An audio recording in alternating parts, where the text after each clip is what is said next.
Believe it or not, this was one of the first things that I learned to play on the piano, and today you're going to learn it in 5 minutes.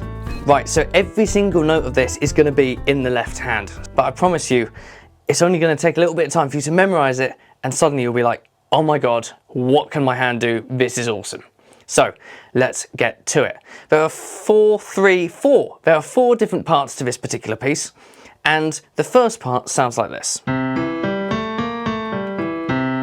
Okay, and that is positioned with your little finger on the C below middle C, then your third on E, second on G, and your thumb on A. And so you're going to go up C, E, G, A, and then cross over with your second finger up to the B flat. So C, E, G, A, B flat, and then come back down the way you came.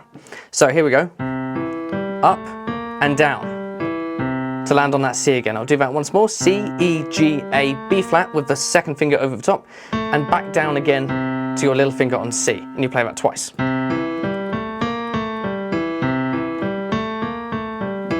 Now, before you hit the C for that second time, you're going to move the left hand up. You're going to move it so that your little finger is now on F. And funnily enough, you're going to repeat exactly the same finger positions and the same gaps between your fingers. So now you're going to play F, A, C, D with 5, 3, 2, and 1.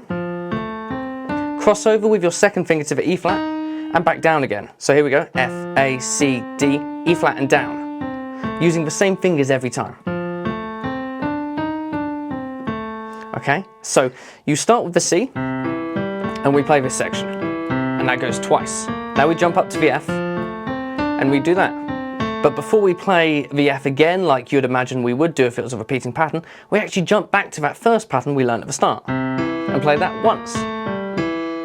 And like the F, we don't need to play the bottom note again this time round, because we're going to jump up so our little finger is now on G. And it's the same finger patterns again. It's nice and easy, and it repeats. So we're going to go G, B, D, E with 5, 3, 2, and 1. And those are the only notes we need. So it's going to go 5, 3, 2, 1. Shift that exact hand position down one set of white notes to F, A, C, and D.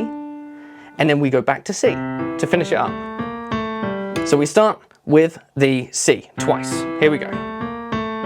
Nice and even. Move up to F. Same fingers. Same pattern, down to C. Now to the G for 4 notes, F for 4 notes, and back to C.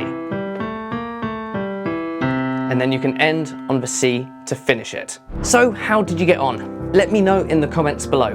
But actually wait, before you do that, it's time for your practice for the week. And this week I want you to try something new. I want you to look up metronome on whatever relevant app store occurs to your phone and type in the BPM or beats per minute of whatever speed you're currently playing at. So you might have to trial and error this one, because basically what I want you to do is play a note on every single beat, and that will force you to say nice and even and steady. Now, if you can do that, increase the BPM by 10 and see if you can do the same thing. Keep it nice and steady. And by the end of the week, I want you to try and increase the BPM from whatever you started with to double that. So if you started at 60, it's got to be 120 by the end of the week. If you started at 120, it's got to be 240. And remember, keep it steady, keep it even, keep it accurate. I want to know in the comments how fast you got. So thank you very much for watching, and I hope you enjoyed the lesson. If it helped you out, give it a like. If you want to see more of this content, make sure you subscribe. And if you want to make sure that you never miss a piano lesson again, hit that notification bell. And I'll see you next time.